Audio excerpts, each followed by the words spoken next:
mais uma oportunidade nos é dado, nos é franqueado para estarmos neste bloco que muitos de vocês já conhecem e já ouviu falar. É bem verdade que por onde temos passado, graças a Deus, muitas pessoas têm vindo de encontro e falado que têm nos ouvido aqui. E isso para nós é motivo de alegria, nos faz entender e compreender o quão importante está sendo este projeto para a nossa cidade. E hoje nós estamos aqui em mais um momento para trazer mais uma porção, uma rápida porção da palavra do Senhor. E, como o nome do projeto já diz, orando por Rosário, né? E nós estamos aqui neste momento para te convidar a abrir a vossa Bíblia no livro de Neemias. Nós teremos aqui um contexto, estaremos estudando um pouco sobre o livro de Neemias. Lógico que não dá para ser aquele estudo tão abrangente como gostaríamos, mas quero trazer aqui algumas lições que conseguimos aprender com a história de Neemias. Teremos aqui algumas partes deste livro, e no livro de Neemias, capítulo 1, versículo 1, nos diz assim: As palavras de Neemias, filho de Acalias, no mês de Quisleu, no ano 20º, estando eu na cidade de Suzã, veio Anani, um de meus irmãos, com alguns de Judá. Então lhes perguntei pelos judeus que escaparam e que não foram levados para o exílio e acerca de Jerusalém. Disseram-me os restantes que não foram levados para o exílio e se achavam lá na província. Estão em grande miséria e desprezo os muros de Jerusalém. Estão derribados e as suas portas queimadas.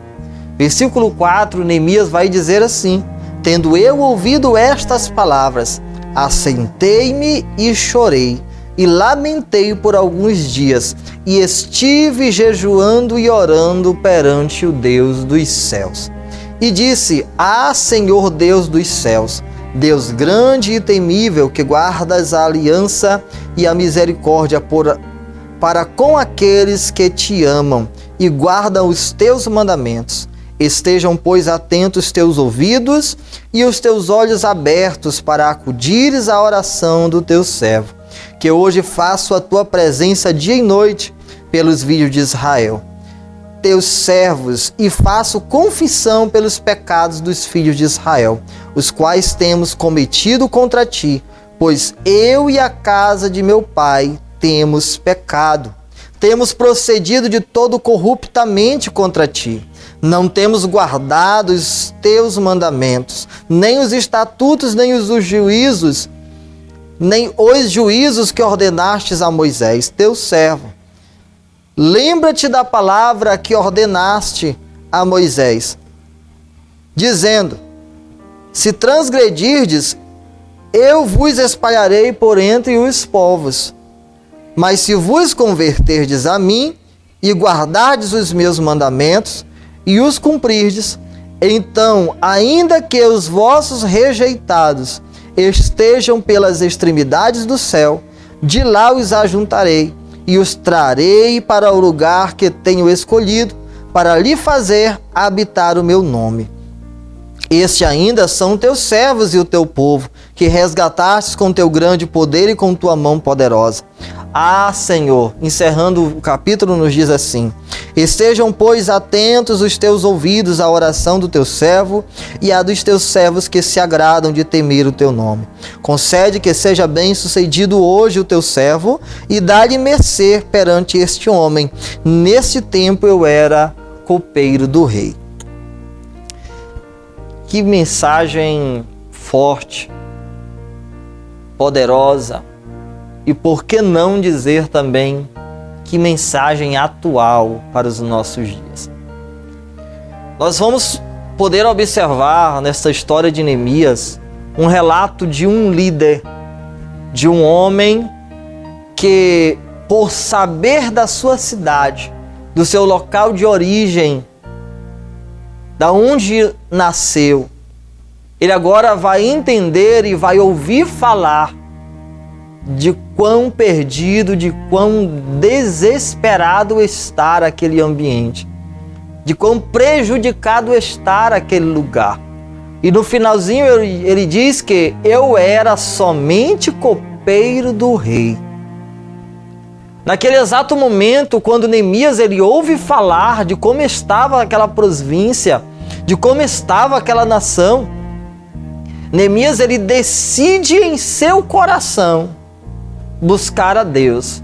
E ele decide clamar ao Senhor. E ele começa dizendo: ouve, Senhor, as orações que o teu servo te faz. E ele começa a se arrepender. Ele não estava lá, mas ele começa a se arrepender e dizendo: Senhor, perdoa os pecados do teu povo, da minha família, dos meus pais e os meus pecados, aquilo que cometemos contra ti, Senhor. Ele começa entendendo que a primeira acusação que Neemias faz naquele primeiro momento não é ao povo. Neemias não condena o povo daquela cidade. Neemias não condena o povo daquele contexto. Neemias não aponta o pecado, não aponta os erros dos outros. Neemias ele declara como todo: Senhor, nós pecamos. Senhor, nós erramos e estamos pagando o preço por isso. Aí se inicia uma característica muito belíssima para um líder. A característica de reconhecer o quão errado é e entender e tomar sobre si a responsabilidade. Neemias ele toma uma responsabilidade para a sua vida. Ele se autodeclara também culpado por aquele lugar estar da forma que está.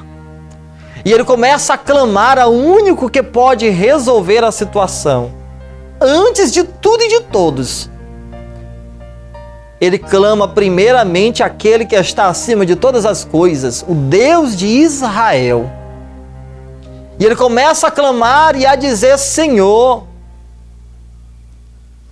nós erramos, mas lembra-te, Senhor. E ele apela, Neemias começa a apelar: lembra-te, Senhor, das promessas que tu fizestes ao teu povo. Lembra-te, Senhor, daquilo que tu prometeste para o teu povo que tu poderia fazer por nós. Tu nos livraste, tu nos guardaste, tu disseste que serias conosco. Nós ainda somos o teu povo, Senhor. Primeiro ele pede perdão, depois ele apela para a promessa.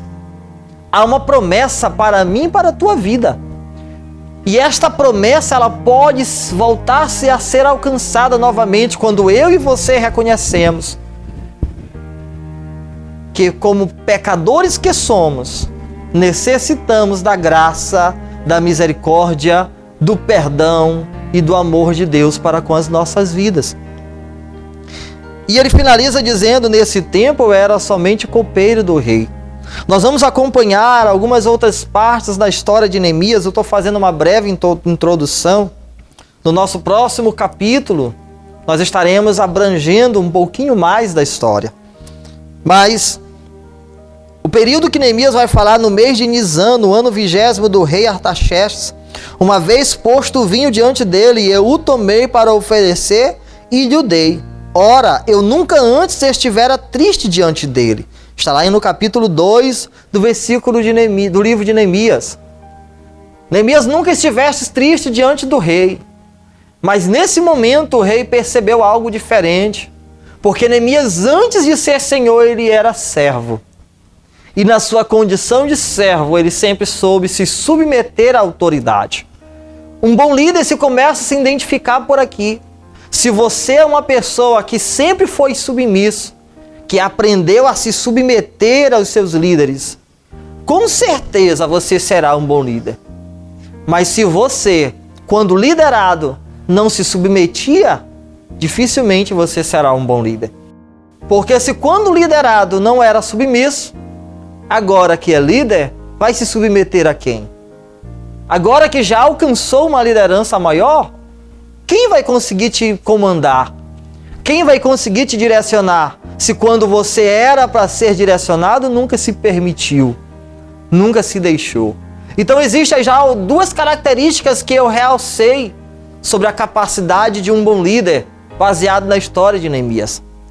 A primeira capacidade é a capacidade de entender que precisa se arrepender. A capacidade que precisa, boto 3, eu coloquei 2, mas são 3. A segunda é de entender e de compreender que o problema, muitas das vezes, não é dos outros, é minha. E a capacidade de um bom líder é saber reconhecer que o erro começou por mim. Neemias, ele entendeu e compreendeu que para que aquele lugar fosse restaurado, ele primeiramente precisava passar por uma restauração. Ele primeiramente precisava reconhecer que ele fazia parte daquele povo, que ele fazia parte daquela nação, e o primeiro que precisava mudar era ele. O primeiro que precisava adorar era ele. O primeiro que precisava orar era ele. O primeiro que precisava se humilhar era ele. Neemias. Ele entendeu e tomou um posicionamento. Antes de tudo, a primeira atitude de Neemias foi jejuar, se consagrar e clamar a Deus, para que Deus viesse ouvir a sua oração e ajudá-lo a realizar de alguma maneira o seu propósito. Até então, Neemias não sabia o que fazer. Até então, Neemias não tinha ideia do que estava por vir. Mas como havia uma necessidade de Deus para usar alguém diante do povo, e Neemias começa a se colocar na posição da forma mais coerente que um líder deve se colocar, que é com a humildade. E Neemias se apresenta com humildade diante de Deus e decide Deus confiar e depositar nele não um cargo, mas uma missão. Porque Neemias não tinha um cargo, mas ele tinha uma missão. E você vai estar acompanhando comigo no próximo capítulo deste episódio, dessas séries, eu acredito que uns 5 capítulos que estaremos estudando sobre um pouco da história de um líder chamado Neemias. E eu agora, neste momento, quero te convidar a orar comigo. A orar por esse momento para finalizarmos este primeiro capítulo. Quero te convidar a orar pelos nossos líderes. Eu e você precisamos escolher alguém. E precisamos ajudar essas pessoas a serem escolhidas por Deus também. E nós podemos fazer com que Deus venha intervir diante desta situação. Porque Deus conhece o coração. Deus sonda e esquadrinha o coração do homem. E somente Deus sabe o que é melhor para nós. Às vezes até pensamos, mas os planos e os projetos de Deus só Deus sabe. E eu quero te convidar a orar comigo. Oremos em nome de Jesus.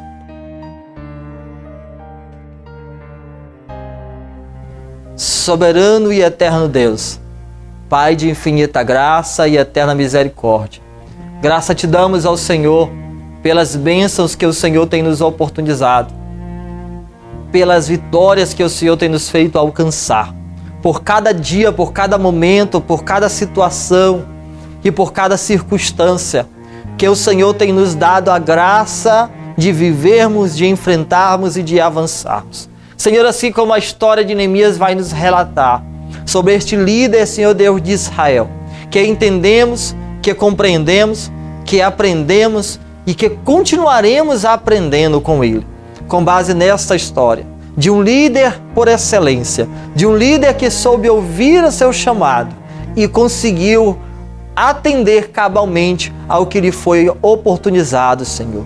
Deus de Israel, olha para este povo, olha para esse momento que estamos enfrentando. Nos ajuda, Senhor Deus amado, Deus de glórias, a escolhermos a pessoa, Senhor, que de fato, Deus amado, tem um chamado e tem um propósito para esta cidade. Que de fato, Senhor Deus amado, tenha amor por esta cidade e que venha trabalhar por este povo de forma humilde, de forma sincera, entendendo e compreendendo, Senhor Deus amado, que acima de toda autoridade está a Ti, Senhor, que és o Deus acima das nossas vidas. E compreendemos, Senhor Deus amado, que temos que ser submissos à Tua vontade, submissos ao Teu querer, Senhor. E nós cremos e confiamos. Por isso, por fé, Te oramos e Te pedimos, Senhor, que o Senhor nos dê graça, Deus de Israel, de confiarmos, Deus de glórias, naquela pessoa que irá, Deus amado, participar conosco durante mais 4 anos na nossa cidade, que nos ajudará, Senhor Deus amado, a reconstruir os muros, nos ajudará, Senhor Deus amado, a reconstruir a nossa cidade, nos ajudará, Deus amado, a reconstruir, Senhor Deus amado, sonhos, a reconstruir projetos e propósitos, Senhor Deus de Israel, desta cidade, Deus de glórias, sendo assim, Deus amado, exemplo para uma nação cujo Deus é o Senhor. E por isso nós cremos e acreditamos que os Teus projetos, Deus de glórias, que o Teu propósito seja de conformidade com o Teu querer. Em nome de Jesus nós Te pedimos essas bênçãos. Por fé Te oramos e Te agradecemos. Em nome de Jesus. Amém e graças a Deus.